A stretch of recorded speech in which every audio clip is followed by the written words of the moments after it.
Olá, sejam todos bem-vindos ao meu canal. Eu sou o Luiz Alberto. Peço que se inscrevam no canal, ativem o sino das notificações, deixem um like no vídeo. A Revolução dos Bichos, de George Orwell, capítulo 9. O casco rachado de Sansão demorou muito tempo para sarar. Eles haviam começado a reconstruir o moinho de vento no dia seguinte às celebrações da vitória.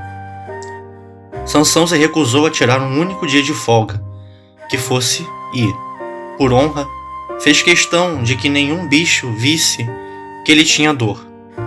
À noite, ele admitia em particular a Quitéria que o casco o incomodava muito. Quitéria tratava do casco com cataplasmas de ervas que ela preparava mascando-as, e tanto ela quanto Benjamin imploravam a Sansão que trabalhasse menos. Os pulmões de um cavalo não duram para sempre, ela lhe disse. Mas Sansão não ouvia. Ele dizia que ainda lhe restava uma única ambição: ver o moinho de vento funcionando bem antes que ele alcançasse a idade de se aposentar. No começo, quando as leis da Fazenda dos Bichos foram formuladas pela primeira vez, a idade de aposentadoria havia sido fixada aos 12 anos para cavalos e porcos, 14 para vacas, 9 para os cães, 7 para as ovelhas e 5 para as galinhas e gansos. Concordou-se com pensões generosas para esses animais. Até o momento, nenhum animal havia de fato se aposentado com uma pensão, mas recentemente o assunto era discutido mais e mais. Agora que o pequeno terreno atrás do pomar havia sido separado para a cevada, corria rumor de que um canto do gramado imenso seria cercado e transformado em um terreno para pasto para os animais jubilados. Para um cavalo, dizia-se, a pensão seria 2,5 kg de milho por dia, e no inverno 7,5 kg de feno com uma cenoura, ou possivelmente uma maçã, em feriados públicos. O 12º aniversário de Sansão viria no fim do verão do ano seguinte. Enquanto isso, a vida era difícil. O inverno foi tão difícil quanto o anterior, e faltou mais comida que antes. Mais uma vez, todas as rações foram reduzidas, exceto as dos porcos e dos cães. Uma igualdade muito rígida das rações, explicou Garganta, teria sido contrária aos princípios do animalismo. De qualquer maneira, ele não tinha dificuldade em provar para os outros animais que eles não estavam de fato com pouca comida, quaisquer que fossem as aparências. Por enquanto, de certo, achou-se necessário fazer um reajuste das rações. Garganta sempre falava em termos de reajuste, nunca de redução. Mas, em comparação com os dias de Jones, a melhoria era enorme. Lendo os números em uma voz aguda e rápida, ele provou com detalhes que a fazenda obteve mais aveia, mais feno e mais nabos que nos dias com Jones. E eles trabalhavam menos horas. A água potável era de melhor qualidade. Viviam mais tempo. Uma proporção maior dos recém-nascidos sobrevivia até a idade adulta. Tinham mais palha nos estábulos e sofriam menos com moscas. Os animais acreditavam em cada palavra daquilo. Verdade fosse dita, Jones e tudo que ele representava haviam sumido de suas memórias quase por completo. Eles sabiam que a vida naquele momento era árdua e difícil, que com frequência tinham fome e frio, e que, em geral, se estavam dormindo, estavam trabalhando. Mas sem dúvida havia sido pior nos velhos tempos. Acreditavam naquilo com gosto. Além disso, naqueles dias eles eram escravos, e agora eram livres. E isso fazia toda a diferença, como Garganta não deixava de apontar. Havia muito mais bocas para alimentar agora. No outono, as 4 porcas haviam dado cria, quase ao mesmo tempo, produzindo 31 porquinhos no total. Os leitões eram malhados e, já que Napoleão era o único cachaço na fazenda, era fácil imaginar a paternidade. Anunciou-se mais tarde que, quando comprassem os tijolos e as tábuas, uma escola seria construída no jardim da casa grande. Por enquanto, os leitões seriam instruídos pelo próprio Napoleão na cozinha. Eles se exercitavam no jardim e eram incentivados a evitar brincadeiras com os outros jovens animais. Mais ou menos nessa época, estabeleceu-se que, quando um porco e qualquer outro animal acabassem frente a frente, em um caminho, seria o outro animal que daria a passagem, e também que todos os porcos, de qualquer posição, teriam o privilégio de usar os laços verdes nas caudas aos domingos. A fazenda tivera um ano relativamente bem sucedido, mas ainda tinha pouco dinheiro. Tijolos, areias, cal ainda precisavam ser comprados para a escola, e também seria necessário começar a economizar de novo para o maquinário do moinho.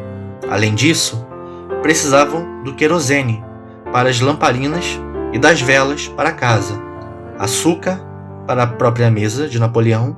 Ele o proibia aos outros porcos, argumentando que os engordava, e todos os itens de costume, como ferramentas, pregos, corda, carvão, arame, ferro velho e biscoitos de cachorro. Uma meda de feno e parte da colheita de batata foram vendidas, e ao contrário, para os ovos aumentou para 600 por semana. Assim, naquele ano, as galinhas mal puderam chocar pintinhos suficientes para manter os seus números. Rações, reduzidas em dezembro, foram reduzidas de novo em fevereiro, e foram proibidas lanternas nas baias para economizar querosene. Mas os porcos pareciam bastante confortáveis e, na verdade, estavam ganhando peso. Em uma tarde, no fim de fevereiro, um aroma quente e tentador, o qual os animais nunca haviam sentido antes, soprou pela janela da pequena cervejaria que havia caído em desuso na época de Jones, e que ficava um pouco além da cozinha. Alguém disse que era o perfume de cevada cozida. Os animais farejaram ao ar com fome e se perguntaram se um creme quentinho estava sendo preparado para o jantar. Mas nenhum creme quentinho apareceu, e no domingo seguinte anunciou-se que, a partir daquele momento, toda a cevada seria reservada para os porcos. O campo, além do pomar, já havia sido semeado com cevada. Logo vazou a notícia de que cada porco estava recebendo uma ração de meio litro de cerveja por dia, e Napoleão recebia meio galão para si, que agora era sempre servido para ele na terrina da baixela de Porçar, com os porcos na liderança. Então os cavalos, então as vacas, então as ovelhas, então as aves. Os cães flanqueavam a procissão e, à frente deles, marchava o galo preto de Napoleão. Sansão e Quitéria sempre carregavam uma bandeira verde, marcada com a pata e o chifre e a legenda: Vida longa ao camarada Napoleão. Mais tarde, tinha um recital de poemas compostos em honra de Napoleão e um discurso feito por Garganta, dando as particularidades dos aumentos mais recentes na produção de alimentos. E, na ocasião, um tiro de espingarda era dado.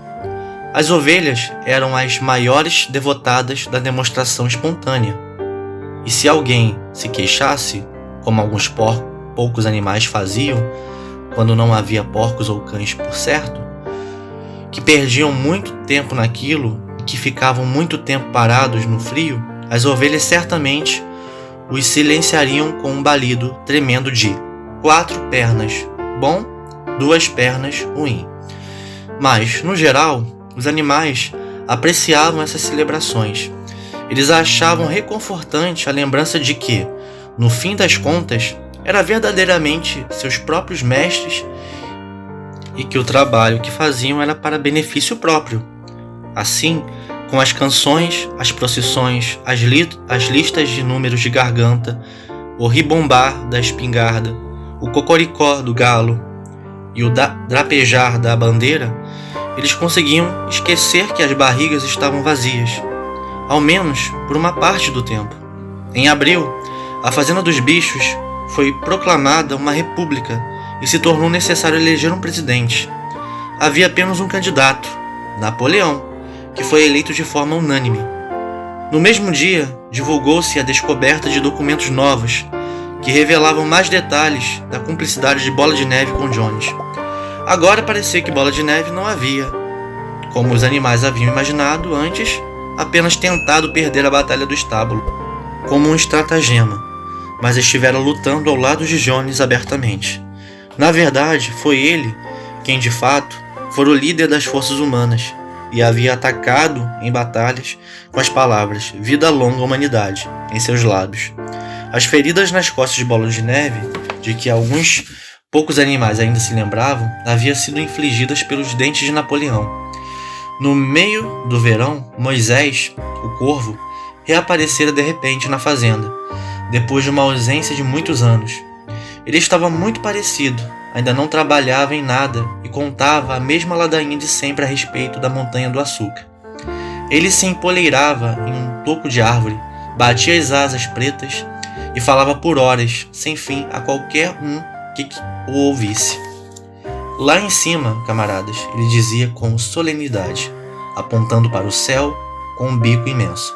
Lá em cima, pouco depois daquela nuvem escura que vocês veem, lá está ela, Montanha do Açúcar, aquela terra feliz, onde os pobres animais descansarão para sempre de seus trabalhos.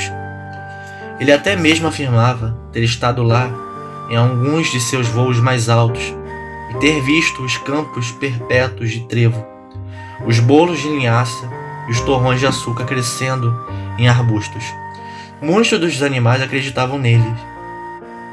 Suas vidas, agora, eles relacionavam era de fome e trabalho, mas não era justo que um mundo melhor existisse em outro lugar? Uma coisa que era difícil determinar era a atitude dos porcos com relação a Moisés. Todos eles declaravam com desdém que as histórias a respeito da Montanha do Açúcar eram mentiras e, ainda assim, permitiam que ele permanecesse na fazenda sem trabalhar, com direito a um copo de cerveja por dia. Depois de sarar do casco, Sansão trabalhou mais do que nunca. De fato, todos os animais trabalharam como escravos naquele ano.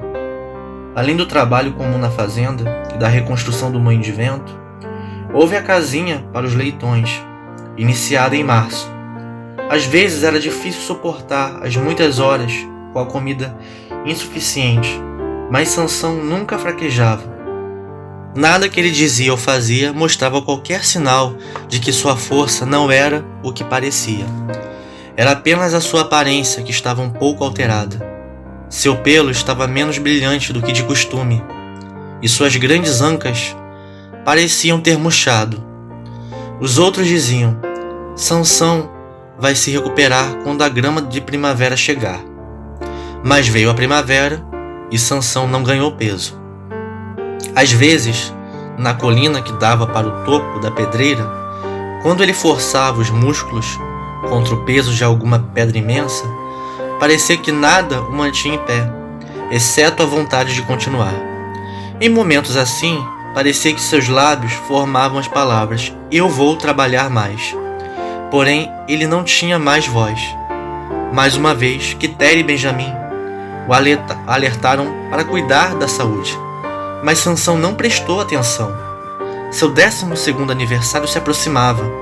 Ele não ligava para o que acontecesse desde que um bom estoque de pedra fosse acumulado, antes de ele partir para a aposentadoria. Mais tarde, em uma noite de verão, correu pela fazenda um boato súbito de que algo havia acontecido com Sansão. Ele havia saído para arrastar um monte de pedregulhos para o moinho de vento. E, quem diria, o boato era verdade. Poucos minutos depois, 2 pombos vieram depressa com as notícias. Sansão caiu. Ele está deitado de lado e não consegue se levantar.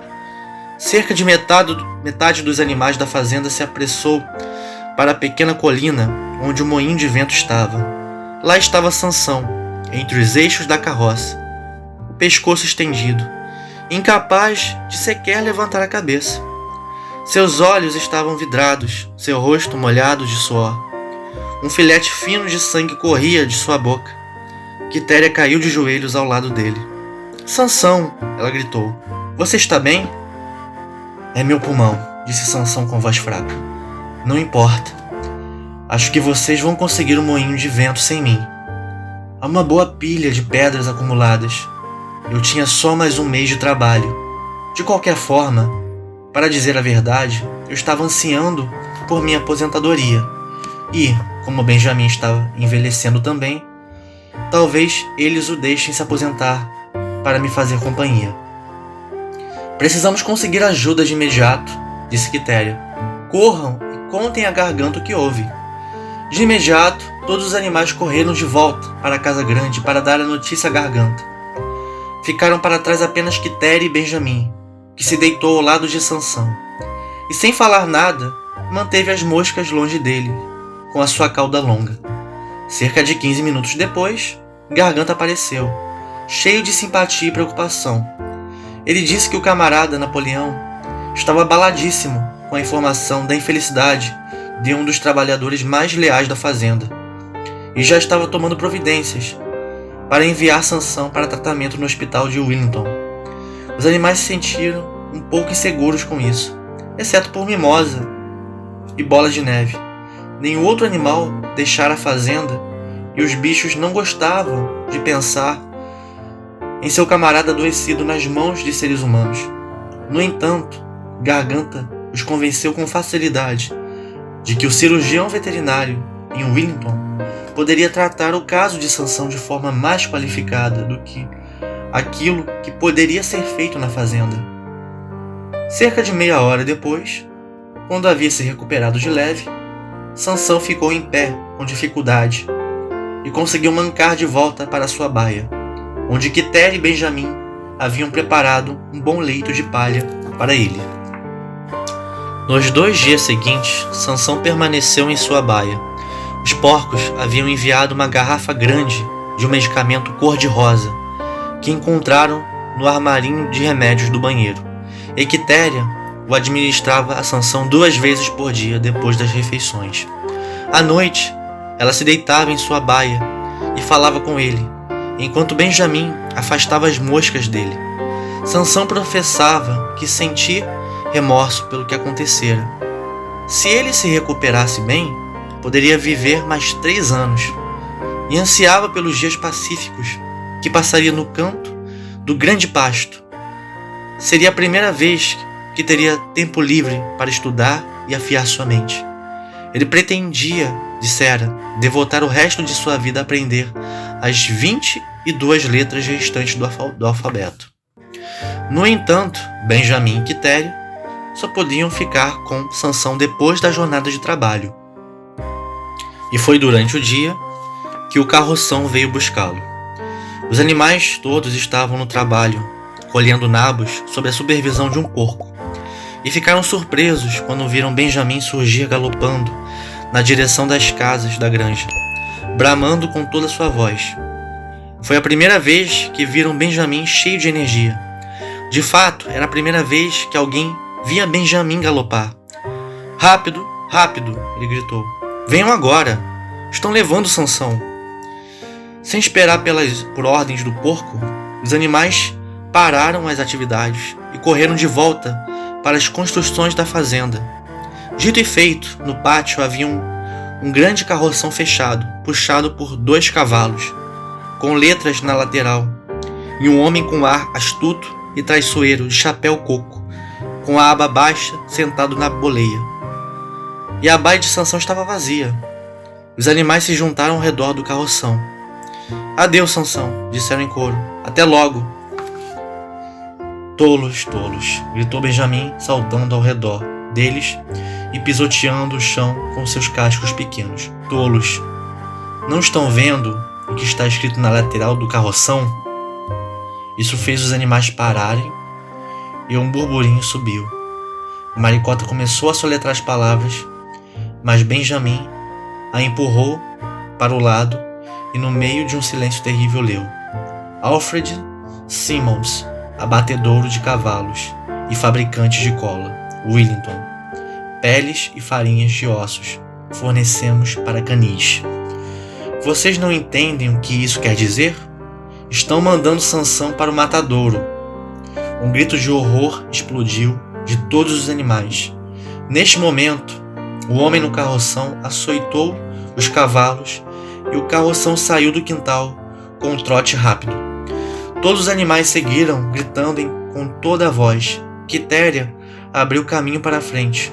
O carroção começou a ganhar velocidade. Ela tentou agitar seus membros fortes, a ponto de um galope, e pegou o ritmo. Sansão! Ela gritou. Sansão! Sansão! Sansão! Nesse exato momento, como se tivesse medo de dentro do carroção, ele estava tentando sair ao chute.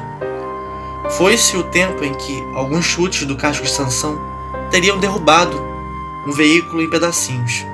Mas a sua força o havia abandonado e, em poucos instantes, o som de cascos batucando ficou mais fraco até sumir.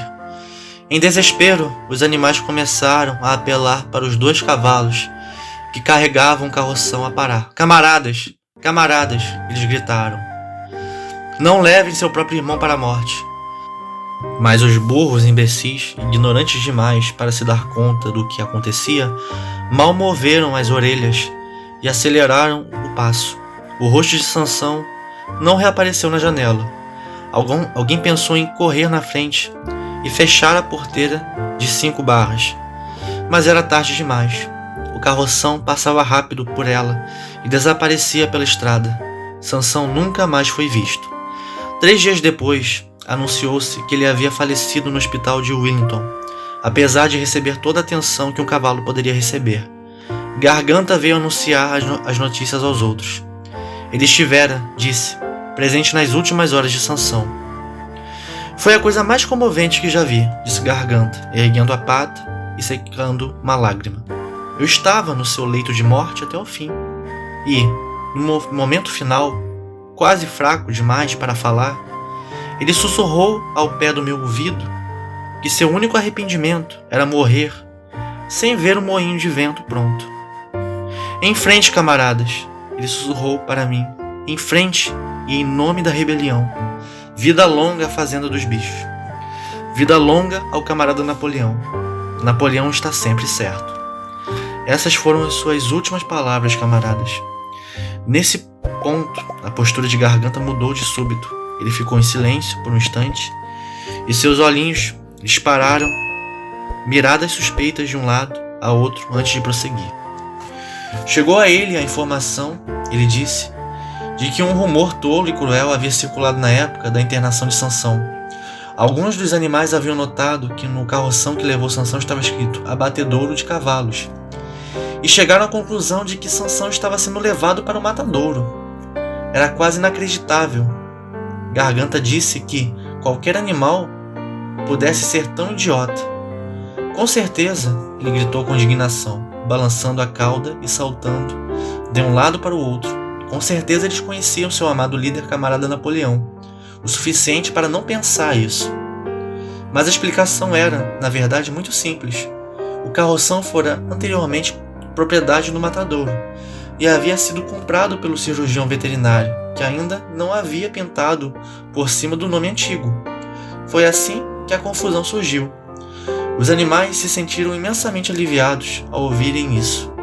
E quando Garganta seguiu em frente para dar mais detalhes, bastante gráficos, do leito de morte de Sansão, do cuidado admirável que ele recebera e dos remédios caros, pelos quais Napoleão pagara sem sequer pensar 2 vezes no gasto, as dúvidas finais desapareceram e a angústia que sentiam pela morte do seu camarada foi aliviada, pelo entendimento de que, ao menos, ele morrera feliz.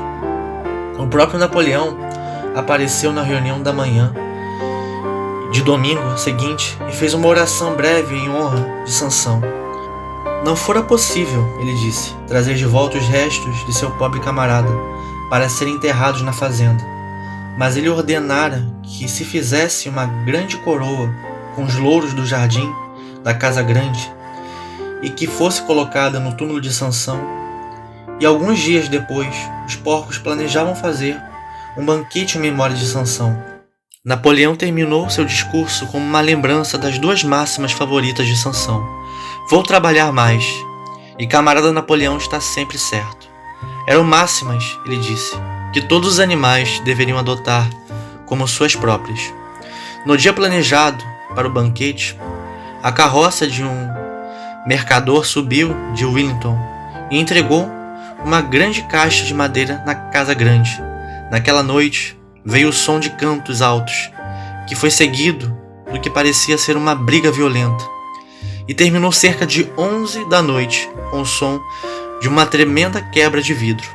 Ninguém se moveu na casa grande até o meio-dia seguinte, e circulou o boato de que, de algum lugar ou outro, os porcos haviam conseguido dinheiro para comprar outra caixa de uísque para si próprios.